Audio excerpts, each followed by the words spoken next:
في ليلة هادية، راجل واقف قدام بيته شايل صندوق فيه القطة اللي عاشت معاه سنين طويلة.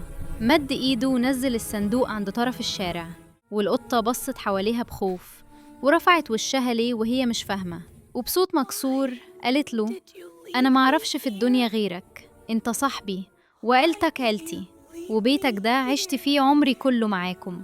معقول خلاص مش عاوزيني وترموني للشارع اللي أنا أصلاً مش هعرف أعيش فيه؟ عيونها مليانة دموع وحاولت تبان قوية، بس صوتها اتكسر وهي بتقول: لو مشيتوني هموت من الخوف، أنا بحبكم، ده بيتي، ليه تسيبوني أنا؟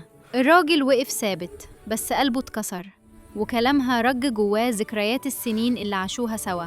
قرب منها، ركع جنب الصندوق ومد إيده يمسح دموعها، وقال لها بصوت كله حنية: تعالي تعالي يا حبيبتي، مفيش حد هيرميكي، انتي مننا وهتفضلي مننا. شالها في حضنه ورجع بيها للبيت اللي اتربت فيه، ولما الباب اتقفل وراهم الأمان رجع لقلبها من تاني، وفرحانة إنها هتعيش مع عيلتها.